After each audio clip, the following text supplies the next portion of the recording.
Hello everyone, this is Sibel Edmonds, and this is a follow-up on our previous overview of the recent Belgium bombing, carrying every single hallmark of Operation Gladio B. Specifically, today I want to present one of the common trademarks present in all Gladio B synthetic terror operations since 9/11. We are going to look at how Gladio's terror operations always come with multiple forewarnings, and how, despite all the scripted and on-the-record forewarnings, the operatives are allowed to travel, communicate, and execute the intended and synthetically created terror plots. Before the Belgium attack, the supposed perpetrators were known to police and security services in all Operation Gladio hubs. Operation Gladio headquarters in the USA, European HQ Belgium, Great Britain, and Turkey. Intelligence agencies in all of these hubs knew that 1. An attack was being planned, 2. They allowed it to continue and get to be executed. The brothers, Khalid and Ibrahim el-Bakrawi, the two men suspected of blowing themselves up during the attack on the airport, had been arrested for violent crimes in Belgium. However, they were both curiously and mysteriously released. Both brothers were known to authorities before the attacks and were wanted by Belgian police. In 2010, Brahim was convicted of shooting at police officers with a Kalashnikov during an armed robbery. He was sentenced to 9 years, but was quietly, and yes, mysteriously, set free.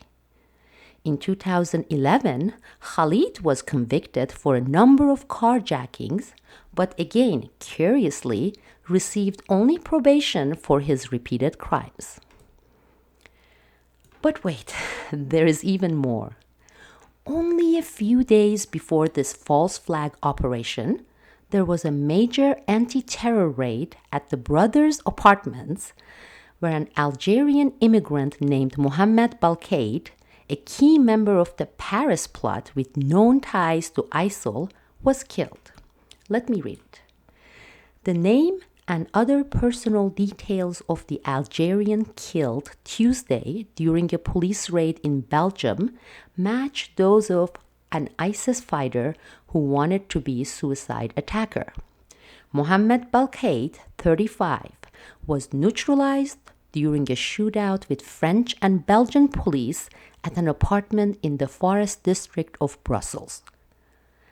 The raid targeted people suspected of helping those responsible for the horrific November terror attacks in Paris. Belgian prosecutors said that they had found the fingerprints of fugitive Paris attacker Salah Abdelsam at the scene of the raid.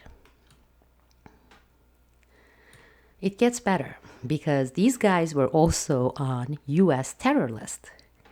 Ibrahim el-Bakrawi, one of the Brussels suicide bombers, was on a US counterterrorism watch list before the November attacks in Paris, and his brother Khalid was put on the list shortly afterwards, okay?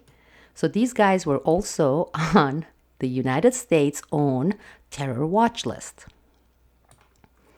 Let's look at another hub, Turkey.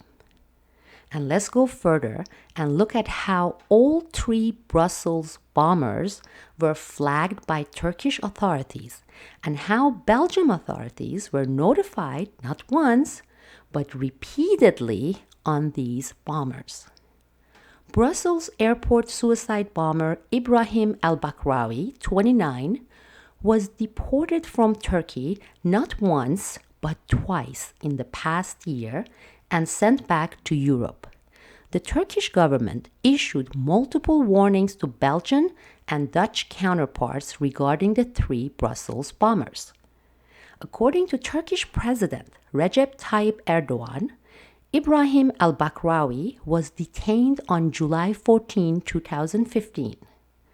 Turkish officials informed the Belgian embassy about his deportation with a note, but that Belgian officials could not find any link between al-Bakrawi and terrorist networks, so he was released. A determined Ibrahim al-Bakrawi returned a second time to Turkey, less than a month after his first deportation. By this point, his name was already on Turkey's blacklist, so Turkish officials deported him, again, on August 25th. Unbelievably, Ibrahim al-Bakrawi was still not apprehended by EU officials. The other two known Brussels attackers had also come to Turkey before Ibrahim.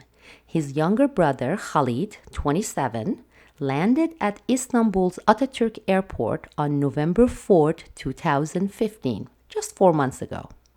Turkish officials monitored him before he left the country 10 days later, one day after the Paris attacks. And then we have Najim Lakroui. Najim Lakroui, 24, the fellow Brussels airport suicide bomber and alleged master bomb maker, who's believed to have been instrumental in the November 2015 Paris attacks, which killed 130 people, also made his way to Turkey. He landed in Turkey on February 17, 2013, but when authorities contacted their Belgian counterparts to inquire into his background, they responded his record was clean, so he was not deported. It is not known when he returned to Europe, but on April 9, 2014, newspapers report Belgian police issued a warrant for his arrest for being a member of terrorist organization, and his name was added to the long blacklist of suspected foreign jihadis banned from entering Turkey on June 16, 2014. Belgium issued an Interpol red notice for Lakroui on March 2nd, 2016. That's right, about 2.5 weeks before the attacks.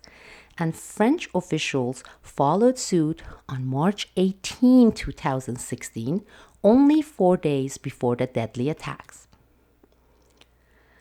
So now, let's go back quickly to the supposed ISIL Paris attack and look at an identical script here. Omar Ismail Mostafai was the first to be identified of the dead gunmen and suicide bombers who carried out simultaneous attacks across Paris. French police ignored 2 warnings about Mostafai before he helped carry out the attack in Paris, which killed 89 people. Check this out. Turkish authorities twice flagged up the 29-year-old, and this is Omar Ismail Mostafai, as a possible terror suspect last year, but their alerts were unanswered until after Friday's Paris attack. How familiar is that? Like déjà vu. Omar went into Turkey in 2013, and he thought to have gone on to Syria at some point. Turkish authorities say that they warned France about possible terrorist links twice in December 2014 and June of 2015, but that French authorities did not respond until after the attack on November 13, 2015. As you can see, the recent Belgium bombing exhibits the common Operation Gladio B trends. Full immunity and protection of terror implementers combined with on-record scripted forewarnings issued by Operation Gladio hubs. We see this with this recent plot. We saw it in the previous plot executed in Paris.